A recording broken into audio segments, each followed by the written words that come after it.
Hey, Ira, what is it like for you guys to have a bye week after the third week? You get all ramped up that for fall camp and you get things going. Now you kind of put the brakes on it. What's it like for you guys to go into a bye week now? Uh, it's pretty great. I remember Coach Newberry said yesterday, it's not an off day, it's not an off week. We're still going to get to work, still going to get after it. We still have a lot to improve on, even though we're 3-0. So that's how we're going to attack it, like opportunity to get better. What do you think you need to do right now in this bye week that you want to do to take your game to new heights?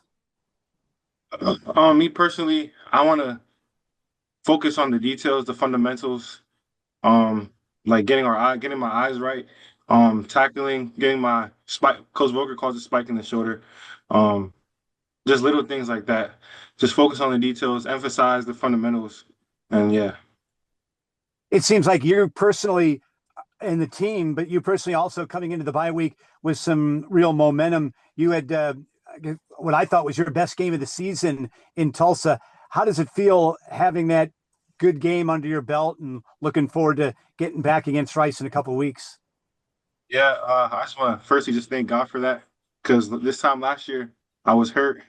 It's just a blessing to be able to make it to week three. So, um, yeah, I'm just blessed to be honest. There's nothing else to say but being blessed. How much did you learn from that injury and what you had to go through last year that's helping you this year?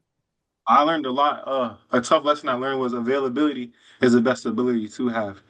So obviously I wasn't out there. It hurt not being out there, but we did do good last season. So, but I did learn a lot. Yeah, I did learn a lot. Thank you. Yes, sir. Thank you. Irish three pass breakups last week was tied for the second most at Navy in the last 20 years. Only John Marshall had more. He had five against Temple, which is a school record. Tim Nolan. Hey, Ira, what is in your mind maybe allowing the secondary to get off to a little slower start and then immediately it's like you guys flip a switch there late in the second quarter and then it translates into the second half. What have you been seeing? Um, I mean, obviously not good to get off to a slow start. That's not what we want. We want to get off to a fast start as fast as possible. But we talked about it before Tulsa and Tulsa week, talked about facing adversity and how we respond to adversity. Starting slow is obviously adversity. We just talked to each other on silent. We're like, this is the adversity we talked about. How are we going to respond? And I believe we responded the right way. Yes, sir. And talk to me a little more about the mindset of that defense. You know, you have an offense that's so good at taking care of the football. They have those three turnovers, and you were able to get the ball right back to him, especially on Julian's strip sack there. Um, Obviously, we talk about complimenting each other, the offense and the defense. The offense does their job, the defense. Our job is to get the ball back for the offense to be as good as possible, so they can showcase how good they are. Yeah. So defense, our mentality is we got to get the offense the ball, or we got to score to make their life easier. Our job is just to make the offense life as easy as possible, as smooth as possible. So yeah. And what's it been like for you, bigger picture this year on defense? We know about all the turnover in the secondary, but every single one of you, it seems like, is stepping up. Last week it was Phil with the forced fumble, with the INT. You get the three pass breakups against Tulsa. What's it been like, all of you guys chipping in and really your first time starting as a cohesive unit? It's just great. When you see your brother succeeding, it's nothing better to see. We're always pushing each other as well. Like Phil had a great game. He challenged me and Jay Ross to have a good game as well. Just things like that. The little competitive nature we have between our group is just we can't you can't we're just gonna be the best if that makes sense. Like it's just gonna push each other to be the best as possible, play the best as possible. And yeah, Thanks, Ira. yes sir. Wyatt Kopelman. Hi, Ira. You mentioned a little bit about how last year you learned that the best availability or the best learning point you had was learning about availability and what that means for the team. Can you expound upon that a little bit and talk a little bit more about how that's playing into this year and what your role involves? Um so last year I obviously hurt. I talked to some of the coaches, Newberry, Coach Walker, Coach Green, other coaches. They just told me like how much they've how much they basically boosted my confidence. That makes sense because when you're injured, you tend to think, oh my goodness, am I gonna be the same when I come back, or like how I'm missing out on so much. But they just told me to focus on being healthy and playing because they want me to play at my healthiest. That's why I play my best. And I learned that availability is the best ability, and that just means like you can't really contribute to the team if you're not on the field. As simple as that. Um, so yeah, if I want to contribute to the team, I have to be on the field. So that's what I learned.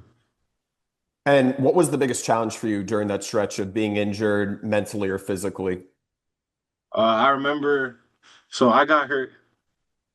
Remember, I got hurt. I didn't play Memphis game, and that took a toll on me because it was such a great game. I was watching it. I was like, dang, I could be out there having fun with these guys, but I'm on the sideline, like just cheering on. But it just made me. That was the hardest part. But well, also it made me like realize a different aspect of the game, which is the energy on the sideline you bring is very important.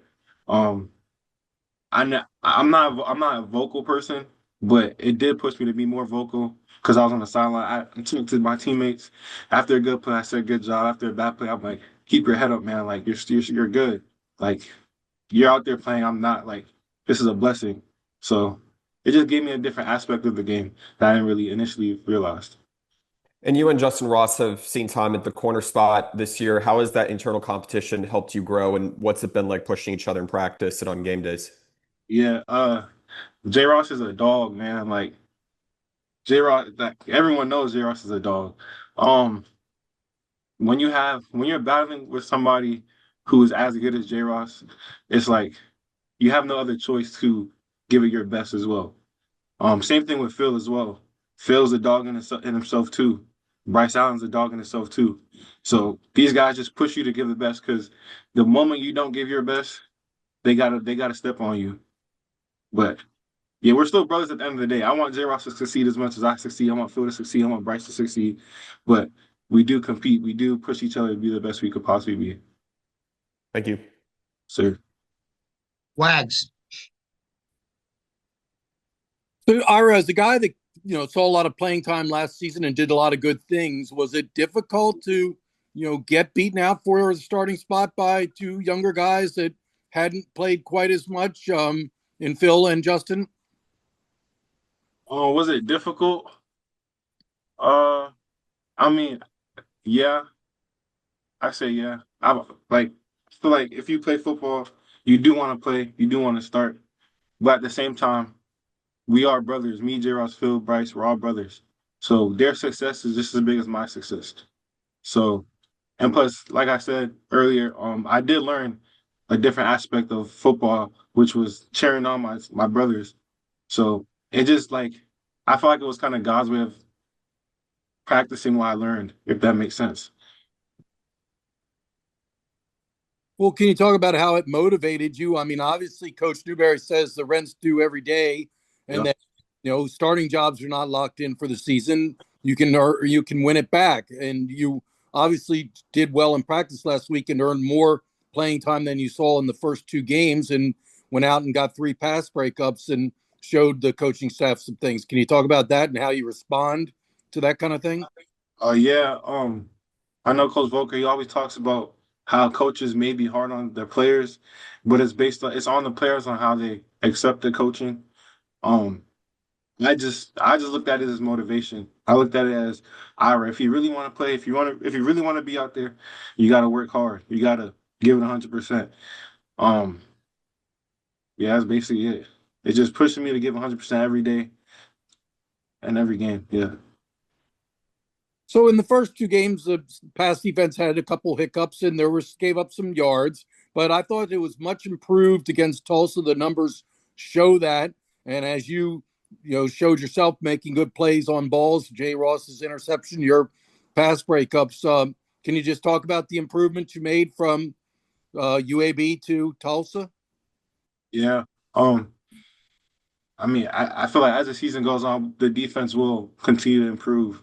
Um, it's a young group, new group, but that's not an excuse. We're gonna get better. We have to get better if you want to be as good as we want to be.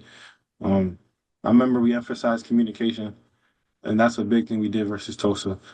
made sure we communicated. That's my three. Yes, sir. I'm going to ask you about some off the field stuff. Some people may not know that you are a quadruplet, one of four. Tell us about your brothers, your two brothers and sister, their names and what they're doing now. Okay. So my oldest brother, because I'm the second born, oldest brother, his name is Osezi. His full name is Osezi Ira Oniha, but we call him Osezi. He went to UMBC. Will be graduating this December. He is more focused on like the physical therapy route. And yeah, that's what he's up to. I'm the second born, and then so the third born is my sister. Her name is Obehiage Oniha. We call her Obehi. She graduated UMBC already. She's preparing for her master's. She's taking her master's. She's at Georgetown doing her master's program. And I believe she's also preparing for her MCAT as well. So she's in the medical field. She's doing her thing. I'm really proud of her. Really proud of Osezi as well. My last brother is OC. Osakwame Oniha, we call him OC. He's will graduate in December with Osezi. Computer science major.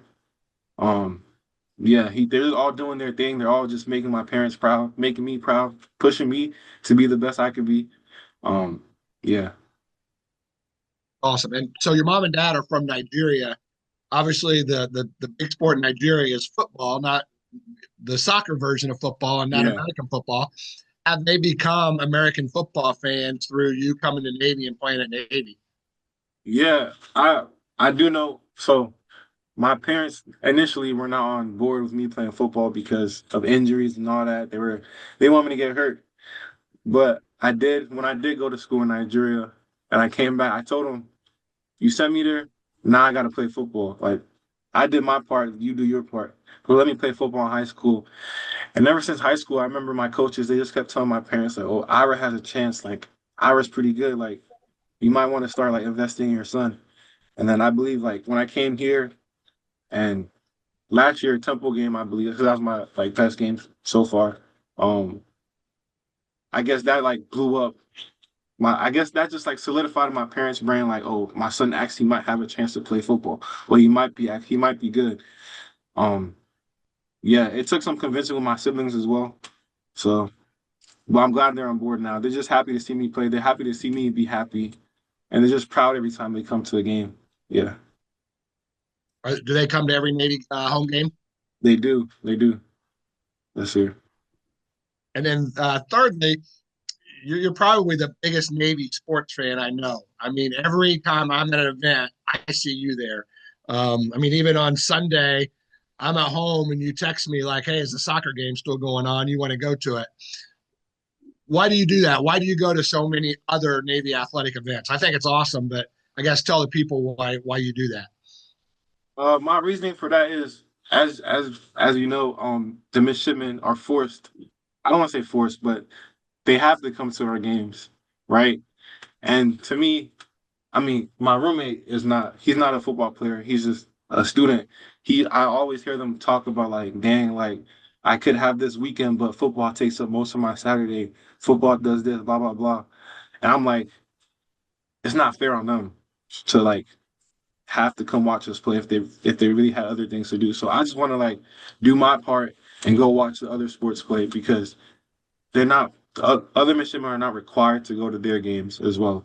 But I just try to show support because they show support to us, and slowly but surely, the football team will be popping out to games and being as loud as possible because that's what the midshipmen do for us. So all we gotta do is pay it back. That's awesome. What one last question? What's your favorite Navy sport that's not football? It's tough. That's really tough because like you said, I was in Nigeria, and Nigeria, they do love soccer. So I do love watching soccer. But I also have a lot of friends on the basketball team from Naps. So I stay between soccer and basketball. Those are my favorite. And tonight, the Navy men's soccer team plays UMBC, so a little sibling rivalry there. Yes, sir. All right, we'll go back around. Scott Wyckoff. What was the transition like for you from Paint Branch to Naps? Okay. Just to add into that, after Paint Branch, I went to Fort Union Military Academy, post grad, yeah. And then after that, I went to naps. But I say Fort Union kind of it gave me like an idea of what the military was going to expect. Obviously, it's not affiliated to any military branch, but we did have uniforms. We did have to cut our hair. We did have to shave. We did have formation. We had morning quarters. It just prepared me a little bit. It gave me a taste of what to expect at naps. But naps, I don't think you could honestly prepare for naps. Uh, it was a shock to me. In doc week, yeah, it was a shock, but it was cool. I adjusted. You have other football players with you, so you all just grow together. You stick to each other. Yeah. And does that help with the brotherhood that you've been with a bunch of your teammates all the way back through naps? Yes, sir, for sure. They keep me pushing every day. I remember when I was injured, they were the first people to talk to me, first people to reach out to me were the people were at naps with, and not just the napsters though, but plebe year here. I remember one of the first meetings we had with the football plebes where we had to mix up with the directs, so we had to sit at tables with direct. You couldn't sit with napsters, and I feel like that also helped build a relationship with my other teammates as well. And finally, for me, how has Coach Green impacted you, not only as a player at Navy, but also as a member of the brigade and a future officer? It's honestly a blessing to have Coach Green. Like the more I think about it, there is no better person to like. There's no better person for me specifically to help me get through the Naval Academy than Coach Green. He's been through it. He's done it. He's done everything, anything possible. And he played football on top of that, and that's exactly what I'm doing. So just reaching out to him, picking his brain about, oh, what do you think about this? What do you think about that? And even talking to him about like life after the academy, life after football. It's just a blessing to have Coach Green because he just guides me in the right direction, tells me what I need to hear, not what I want to hear. But yeah, Thank you. yes, sir. Tim Nolan. All right, how do those 2 years of middle school that you spent in Nigeria shape the man you are today? Oh, this is a good question. I believe going to Nigeria gave me a different aspect of life that I didn't really see. Growing up my first years in America, I didn't really have to work for things, if that makes sense. Like if I was hungry, my mom would make food. If I wanted to take a shower, we had water in the house. But going to Nigeria, it was completely different. Guys, I went to a boarding school in Nigeria. Sometimes there would be no electricity. Sometimes there would be no water in your dorm room. You had to go to the farm and get the water. You had to wash your own clothes with your own hands. It just gave me a different perspective. Like the real world, you got to get it yourself. Like your parents aren't going to be there forever. Um, yeah, it just made me appreciate my parents more, and it made me realize like I gotta start getting my hands dirty. I gotta start getting things I want for myself. I can't be relying on my parents all the time. So it kind of made me grow up faster, I believe. And yeah, And now, was that a deliberate teaching tool from your parents towards you and your siblings? I believe so. They say it is. So I'll just go with that. I I know you got the bye week coming up this week. Coach New wants to make sure you guys are locked in, but what are you specifically focusing on as you go about your prep and get ready for Rice? Some of the big things I have were getting my eyes right, um, conditioning, like being able to play a lot of snaps, and honestly being more vocal in the cornerback room. Like I said, I don't really talk a lot. I don't think I do at least, but I do want to try to be more vocal in the cornerback room. Um, be more vocal on the team too. So those are my key points: eyes, conditioning, and being more vocal. Thanks, Ira. Thank you. Definitely do not talk a lot. Wyatt Kopelman. Yeah, Ira, what were the biggest things that you initially learned about playing for a Division I football program as a freshman, having not started, and then starting 2 games last year and appearing in 7 as you began to develop more of a role for yourself? What were the biggest things you learned as a freshman and then into your sophomore season? Uh, I say the biggest thing I've learned is time management. Being able to balance school and balance football. Didn't play plebe year, so I had more time to like focus on school a little bit. Sophomore year started, 2 games. Had to learn to give equal time to both football and school. Um, that's like the biggest thing I've learned. And Captain Jones, he helped me a lot, like balancing between school and football. With Coach Green, of course, being somebody who's had experience in the Navy, what do you think is the biggest thing that he's told you that doesn't relate to football about life? Dang. Uh, you gotta be consistent. Like consistency is probably one of the most underrated traits. Um, yeah, you just about being a man, but just in life in general, consistency is very important. Like you gotta be consistent in school, gotta be consistent on the football field. Um, like I remember I asked him a question about like I remember asking him a question. He told me about like being a father. You gotta be consistent. No matter what happens on the field, you gotta come back home with a smile on your face because you got kids, you got a wife. You can't waver at all. You gotta be consistent. So that's what I learned from Coach Green. And when did you realize you wanted to play college football at a program like Navy's that has such demands for individuals once they're plebes and they're in the academy, also focusing on other rigorous aspects of life? I always knew that I wanted to go to a highly academic program and a D1 program. My parents, they emphasized academics since I can remember. So that's always been on the top of my mind. High academics and high football. So the Naval Academy is just that. And then I just wanted to follow up with one last question. How much did your siblings inspire you to pursue a profession science related, as you mentioned, their current careers? Uh, yeah, I mean, my my sister, my brothers, like their majors aren't no small majors. They're like kind of like pretty hard majors. Especially at a good school like UMBC. So it just like pushed me like if my siblings could do it, I could do it too. Like obviously, I don't want to be beat. I don't want to get beat by my siblings.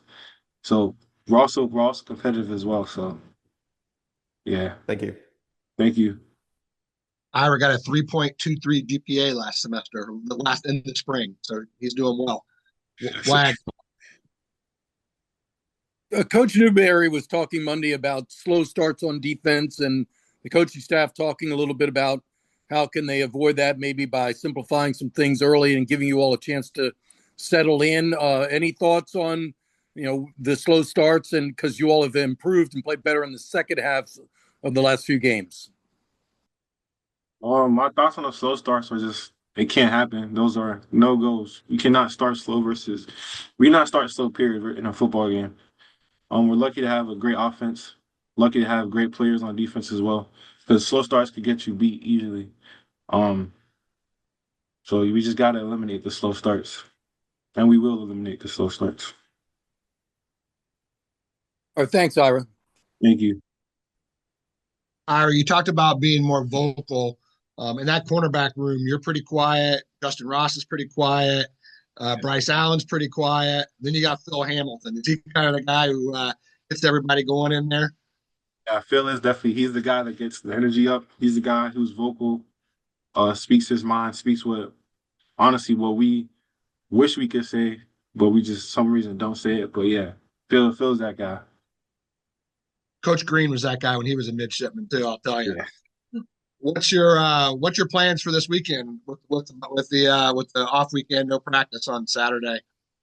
I plan to go home actually, see my family, just spend time with them, go to church, see people at church, and yeah. Awesome. Anyone have anything else for Ira? All right. Thanks a lot, Ira. Great job. Thank you, everybody.